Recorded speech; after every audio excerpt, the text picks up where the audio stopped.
Assalamualaikum warahmatullahi wabarakatuh. Perkenalkan, saya Laila Zarahari, NIM 114180011 dari kelas A, mata kuliah SIL.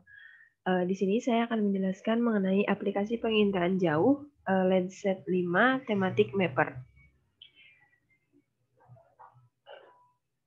Jadi di sini ada 4 hal yang akan saya jelaskan. Yang pertama yaitu pendahuluan, lalu ada studi kasus dan metode, hasil, dan penutup.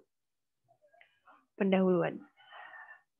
Jadi apa sih penginderaan jauh? Penginderaan jauh adalah ilmu dan seni untuk memperoleh informasi tentang suatu objek, daerah, atau fenomena melalui analisis data yang diperoleh dengan suatu alat tanpa kontak langsung dengan objek atau fenomena yang dikaji. Di sini saya mengambil aplikasinya yaitu sensor TM atau Thematic Mapper yang merupakan sensor yang dipasang pada satelit Landsat 4 dan Landsat 5. Jadi sistem sensor TM pertama ini dioperasikan pada tanggal 16 Juli 1982 dan yang kedua pada tanggal 1 Maret 1984, di mana sensor TM ini memiliki kemampuan untuk menghasilkan citra multispektral dengan resolusi spasial, spektral, dan radiometrik yang lebih tinggi. Ini merupakan nama-nama gelombang dari aplikasi tersebut, dari sensor TM tersebut, dan panjang gelombangnya juga. Lalu di sini ada studi kasus dan metodenya. Jadi di sini saya mengambil dari salah satu jurnal yaitu aplikasi penginderaan jauh untuk identifikasi sebaran batubara permukaan di Kabupaten Muara Enim, Sumatera Selatan. Di sini dia memakai citra satelit Landsat 5 TM, di mana ada 3 cara untuk pengolahan datanya yaitu pra-lapangan, tahap lapangan, dan tahap pasca lapangan.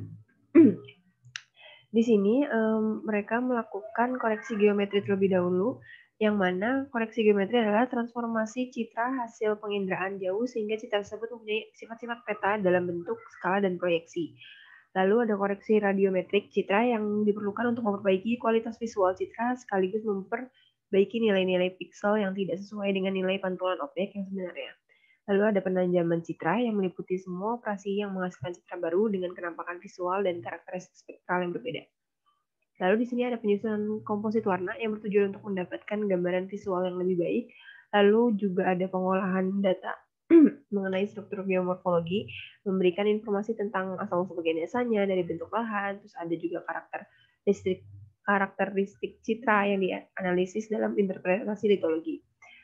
Nah, untuk uji lapangan berupa pengambilan sampel untuk mendapatkan data primer dilakukan dengan purposive sampling dengan daerah yang dipilih adalah daerah yang masing-masing mewakili unit batuan dan batas formasi batuan. Dasar penentuan titik sampel adalah peta hasil interpretasi citra Landsat 5 TM. Hasil verifikasi lapangan digunakan sebagai koreksi dalam menarikan batas formasi batuan dan mengetahui kebenaran hasil interpretasi tersebut. Nah, selanjutnya di sini ada hasil dari olahan data yang tadi saya sebutkan.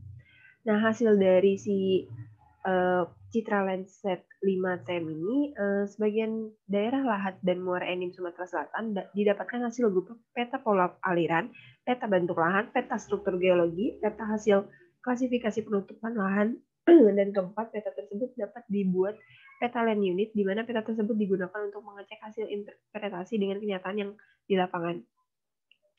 Nah, peta struktur geologi dilakukan rekonstruksi terhadap struktur geologi dan singkapan batubara yang ada di lapangan. Dalam uji lapangan ini, peneliti mendapatkan uji ketelitian sebesar 81,33%. Dengan presentasi seperti ini, yang dimana patokan mereka adalah 60%. Jadi, ini sudah cukup akurat.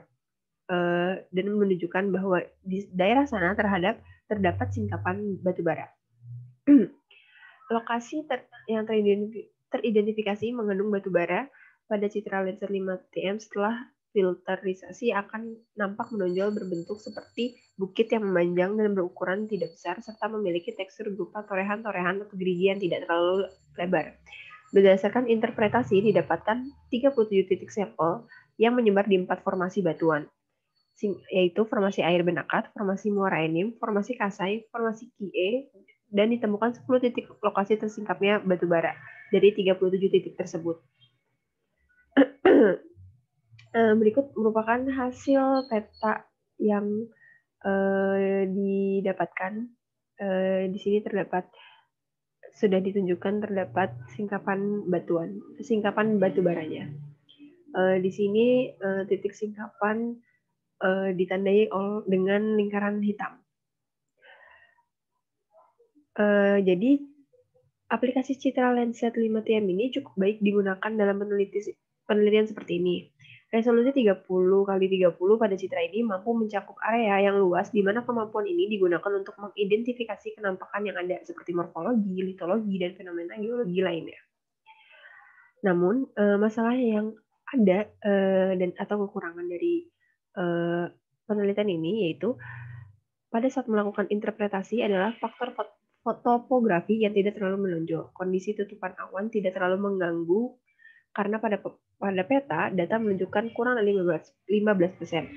Namun kondisi topografi dan vegetasi atau tutupan lahannya sangat berpengaruh sekali terhadap identifikasi persebaran batubara di permukaan. Yang terakhir adalah penutup. Jadi di sini daftar pustaka yang saya ambil yaitu dari Jurnal Aplikasi Penginderaan Jauh untuk identifikasi sebaran batubara permukaan di Kabupaten Muara Enim, Sumatera Selatan. Baik, sekian presentasi dari saya. Kurang lebihnya mohon maaf. Wassalamualaikum warahmatullahi wabarakatuh.